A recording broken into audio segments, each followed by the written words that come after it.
They got so good logically at solving a problem that it made them $100 million. But logic doesn't get you women. Logic doesn't get you women. And one of the thing you mentioned I really agree with is like you say, talk to women like you talk to men.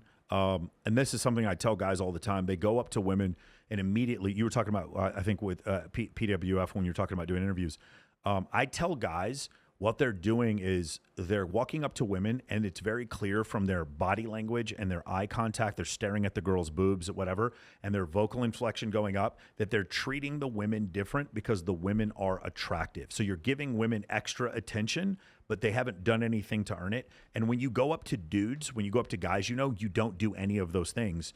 And your advice was to talk to women like you, or talk to women like you talk to men. It's something I tell guys, especially if they want to make a ton of female friends. It's a great way to do it, because what happens is, I believe, what happens is a woman is now like, oh, in order to get his admiration, his attention, his attraction, his intent, I have to actually do something for it besides just being hot. That's the issue with a lot of guys. Like, even if you learn game or whatever, if you're just not used to being around women in general, your subconscious is gonna screw you up. Like, you're gonna be weird a lot of times. So a lot of times guys, they just need a way to be around more women, so that it doesn't feel so weird to them when they're actually talking to a woman and everything.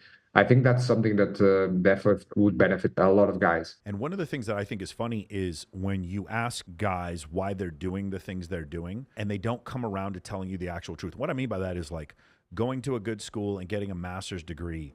And then when you really nail it down, it's like because they think if they get a master's degree and a good job, the world told them that they were going to get a good woman. And it's like, well, then why don't, instead of you doing all that, why don't you just get better with women, right? Or the guy who goes off and he takes a bunch of gear in order to get really huge. And then you really realize that the reason why is because he got his heart broken at some point and he wants validation from women. And then the question is, then why don't you just get better with women instead of like trying to become huge? And then there's the guy who like, he's constantly good with women and then he isn't respected by his peers. This is the bartender who slept with 500 women, but like sleeps on people's couch, the male stripper, you know what I'm saying? Who's always broke. Like that kind of guy's really, really good with women. And then you start to find out like what he really wants is like admiration from his peers, not admiration from the opposite sex. He gets plenty of that. And so he wants admiration from his peers. And so he starts a crypto scheme, or he starts like shilling NFTs or something like that, or like they become a real estate agent or something to that effect. When you really, like, if you just get down to what it is, the thing that you want, like you said before, like what is for some people it's, they want validation from their parents that they never got. Or for other people, it's like they want to feel included. Some people want a long-term relationship they never got, or they, there's different things. Some people are just been so insecure about money their entire life. What they really want is to feel secure about money. If you really get down to that thing, then you stop deluding yourself by doing all this extra stuff. Like, for instance, spending money on friends, on people who don't even like you. I have a lot of very wealthy friends who've done stuff like that. If you actually pay attention to your actual goals, then you don't do all this extra stuff. The reason I read this book so much, the reason I like, Dan so much, and other guys, but there's few guys, there's not that many. Ty Lopez, I love him. And the reason I can only admire this a handful of guys in the world, and 99% of the other guys I don't admire, is because most of the other ones, like, there is at least one area of their life that I wouldn't really want to be in their shoe. Yeah. Like, you see guys nowadays, they're jacked. I'm not gonna say specific names, but they're jacked. They have $100 million business. Their girlfriend is a 5. Yes, I've seen that too. Dude, I have a friend of mine. I'm not gonna say who he is, but this guy's worth $2 billion, more than that. And he's got these 2 girlfriends, and like he'll go back and forth between one and the other. And I was like, bro, you are rich enough to where you could buy each one of them a house and just straight up tell them and 6 others, you guys are going to play along. You guys are all going to go on shopping trips together. You're going to buy whatever you want. And if I get any drama in my life whatsoever, you're out of here. And if he would just do that, he would just have anything he wanted. And the guy, I just don't understand why he just keeps dragging this drama into his life. Or like you said before, is dating a woman who's just like ruining his life and not very attractive. I've seen this so many times. And it was one of these situations where they got so good logically at solving a problem that it made them $100 million.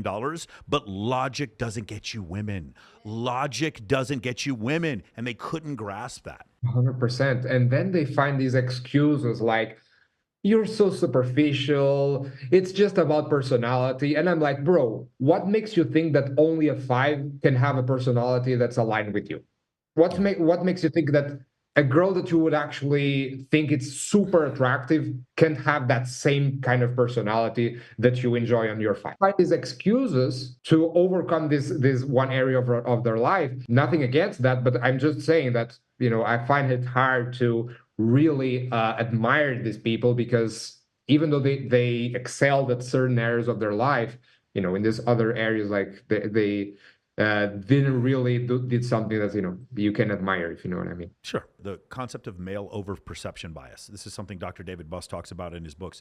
Male overperception bias in two different categories. One of them is the idea of like where men will mistake any kind of look from a woman as an advance for sex, and women do the opposite. Women will like literally do anything she can to be like, what I mean by this is if a man has an opportunity to have sex and loses that opportunity, that's bad for him. And if a woman has sex with the opposite sex and it's the wrong person to have sex with, that's a bad opportunity for her. So it's called male overperception bias. But there's another male overperception bias when it comes to physique.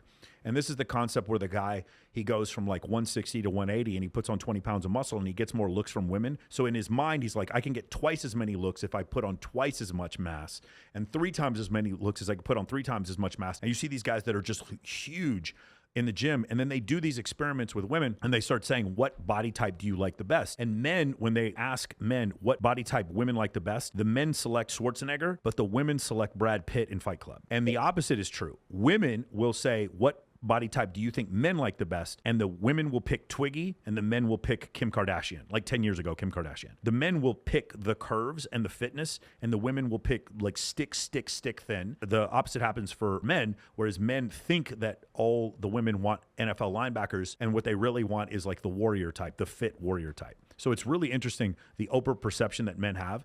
And so what'll happen is, like you said before, they'll take gear and they'll get bigger and the people will notice them. But what they think is, if I took X amount of gear, if I just double the amount of gear, I'll get double the amount of attention, and it doesn't work out like that. You get diminishing returns. Yes, and this applies not just to muscle. There is so many people that are like obsessed about their business, and they end up making, they go from 10K a month to 30K to 50K. Next thing you know, you have a 7-figure business, and you've been doing this for 6, 7, 8 years, and you're out of shape. Like, why do you want to scale your business from 10 million to 100 million? And you've been out of shape for the past 6, 7 years. Yeah. Why not just tone it down a little bit with your business and like actually handle these other areas of your life that's going to optimize, that's going to have a much better impact on the quality of your life, right? So it comes in all areas, like or other people, maybe like you don't care about business at all, and you just care about gaining muscle, for example. You see a lot of broke influencers there, like a lot of people that have like so many followers and they don't even know how to monetize their audience, right? They're broke, living like in a shitty apartment. They can't even go out to have dinner with you at the restaurant. You see that a lot there in Houston as well. Yeah. So I think more people should optimize for the main areas of your life. They shouldn't become obsessed about one specific area. So just like Tai Lopez says, you have health, wealth, love, and happiness. That's like the 4 main areas.